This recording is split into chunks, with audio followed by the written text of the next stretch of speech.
But why should I go? 'Cause I couldn't stay without you. You got me singing the blues.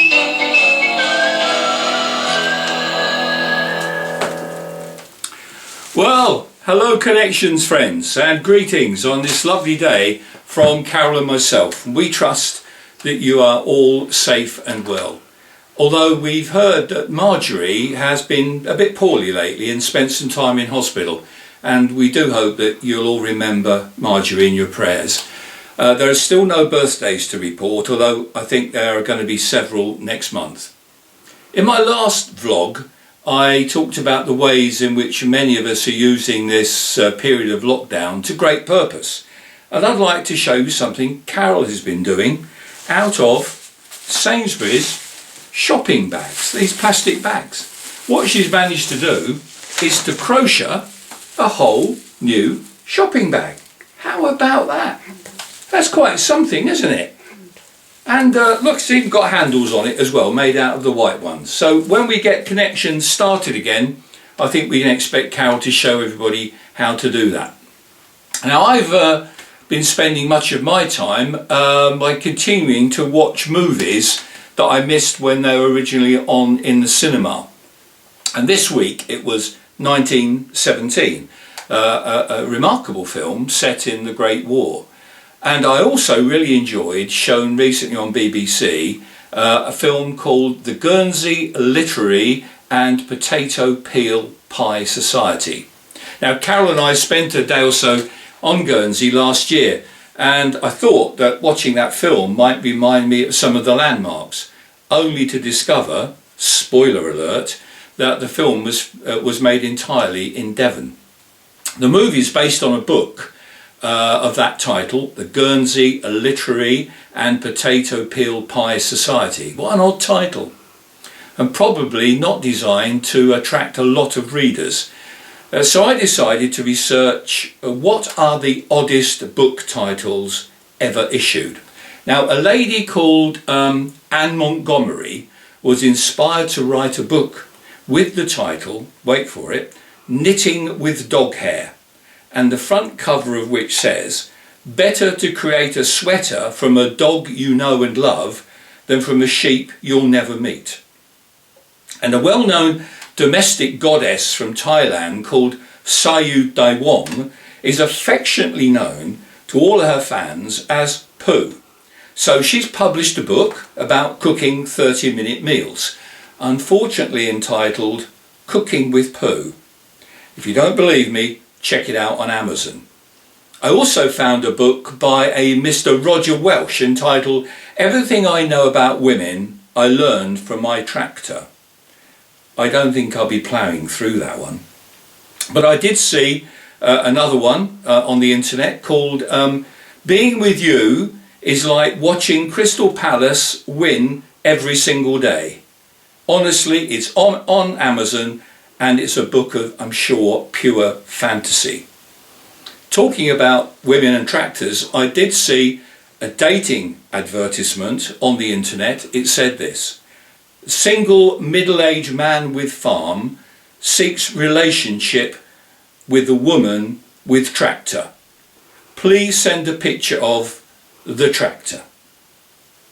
Of course, the Guinness World Records state that the Bible is still the world's best-selling and most widely distributed book. The whole Bible has been translated now into well over 350 languages, and well over 2,000 languages of the world actually have at least one book of the Bible in their own language. And what an impact the Bible has had on so many lives. Bible, B-I-B-L-E. That's basic information before leaving Earth. And the Bible has a link to a fascinating true historical incident known as Mutiny on the Bounty. It's a true story of Captain William Bligh's journey in 1787 to the southern Pacific island of Tahiti to bring breadfruit trees to the slavers in the West Indies. And the story of Captain Bligh's fallout with his first mate Fetcher Christian and the subsequent mutiny has been related in many books and films, most recently, in my opinion, very well told in the movie called simply The Bounty. The part of the story which is not often told concerns the remnant of the mutineers who settled on the isolated, uninhabited Pitcairn Island, having taken with them on the Bounty several of the native men and women from Tahiti. They thought they'd discovered paradise, but having found how to make alcohol out of tree roots, their idyllic existence soon became 10 years of what can only be described as hell. Some went mad, they fought amongst themselves, and several died. Eventually, only 2 of the original mutineers were left, Edward Young and Alexander Smith. They were left there with a few men and children. And one day, Young went to the ship's chest and found in it a book, the Bible. It was old, mildewed and worm-eaten. But the 2 men started to read it and to teach from it, all about Jesus. They taught to the other survivors on Pitcairn, starting with the women and children. Do you know, it completely changed their lives, that whole community. Later, Alexander Smith said, "It was as if the doors flew wide open. I saw the light. I met God and found new life in Jesus Christ." Several years passed before a ship from the United States came across Pitcairn Island. The captain went ashore and said he found a community of people who were godly, good, gracious and loving, such that he'd never ever seen before. They had been changed by the message and power of the Bible. And that power of the Bible continues to change lives just as much today. John Wesley, the great 18th century theologian and evangelist, put it like this: "I want to know one thing, the way to heaven, how to land safe on that happy shore. God himself has condescended to teach the way.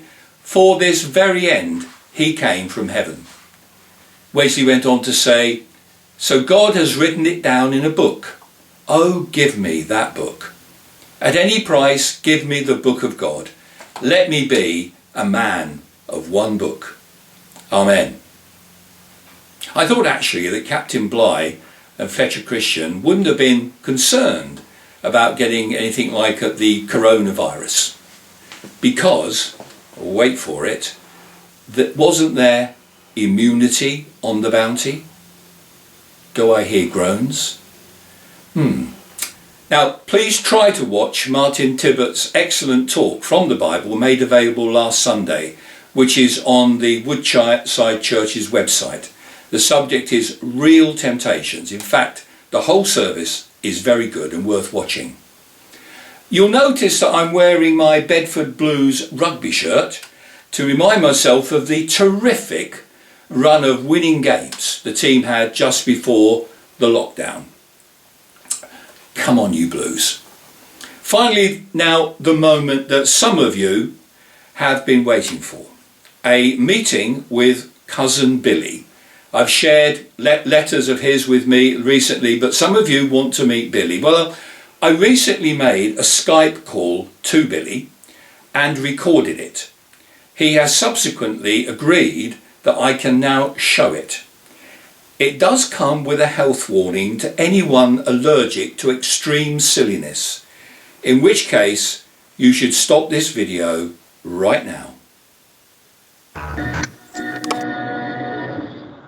Hello, Billy. I'm sorry if I've interrupted you in some way. No problem. I had to answer someone calling me on Skype. Well, that was me calling you on Skype. Oh, I thought I recognised my own voice. Anyway, have you got any news for me? Yeah, I've got a little bit of bad news. There's been a death in the family. Oh no, who's that? Yes, it's our Uncle Danny. What, Uncle Danny's dead? No, not him. It's his cow that's died. Uncle Danny is in hospital. Oh right, what, from the shock of the cow dying? No, it's not from the shock. When the cow died, Uncle Danny was milking it at the time, and the hospital said they will have the bucket off his head by Saturday. And the thing is, he'd only just got off the disappointment of losing his job on the building site. Well, what happened there then? Well, he had a barney with the boss. Then he came in one morning and the boss said, "You're late again. Do you know what time we start work here?" And Danny said, "Well, no, I don't, because you've already started by the time I get here." Then he was late back from lunch, and the boss asked Danny where he'd been, and he said, "Having me hair cut." And the boss said, "What? In the firm's time?" Danny said, "Well, it grows in the firm's time." Well, that's logic, isn't it? I mean, I've got some news for you as well. You remember our cousin Ronnie? He's helped to ease the overcrowding at Bedford Prison. He's escaped. Oh, is he? All that, yeah, he was in trouble. He'd had his tonsils out, he'd had his appendix removed, and he'd had all his teeth out. And the governor accused him of trying to escape bit by bit. Dude, you know those hair restorer tablets you sent me?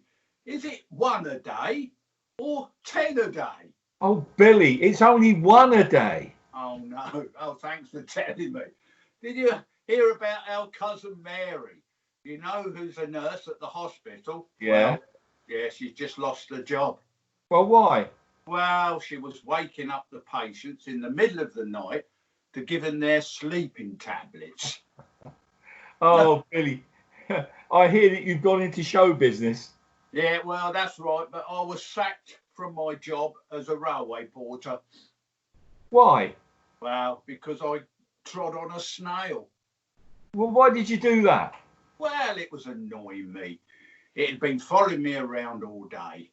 But then, of course, my mother-in-law, she's not too happy with me going into show business. And I got to thinking, Adam didn't have a mother-in-law, did he? No, he didn't. That's why he lived in paradise, Billy. Ah, well, my mother-in-law, she's not quite the ticket. I told her that our great-great-great-grandfather was killed at Waterloo, and she said, "Which platform?" As if which platform mattered, really. And she's colourblind, but didn't tell me. How did you find out then? Well, she made this rhubarb pie out of celery. Oh dear. Anyway, Billy, now you're in show business. Have you got something you can entertain me with? Yes, of course I have. Yes, I have a little number that I'm going to play and sing for you. It's a lovely number which was sung by Roy Orbison, and it's called Blue by You. Now, before I play this little number, Blue by You, I've got a little funny story to tell you. A little boy stood at the bus stop with his mum, and his mum said to him, "Now, when the bus comes, you tell the bus driver you're 4 years old." And the little boy said to his mum, "Mum, I'm not. I'm 5 years old." She said, "I know that, but if you tell the bus driver you're 4 years old, I won't have to pay for you to get on the bus." "All right," he says. So the bus comes along, everybody gets on.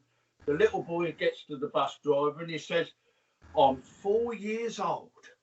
And the bus driver went, "Well, well, well. And when will you be 5?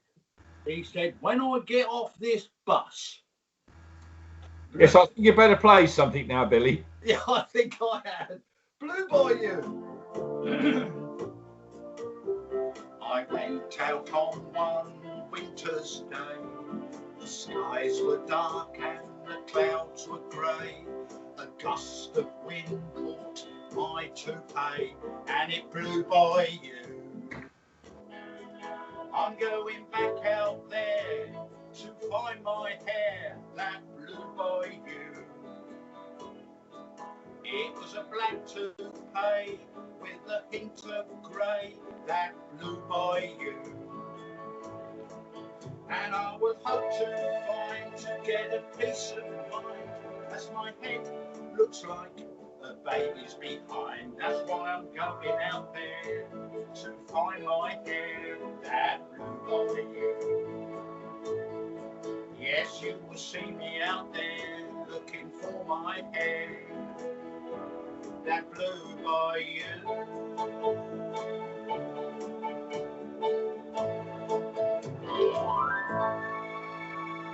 Thank you very much, and I'll see you after I found my hair. Okay, off you go. Bye, Billy. Bye bye.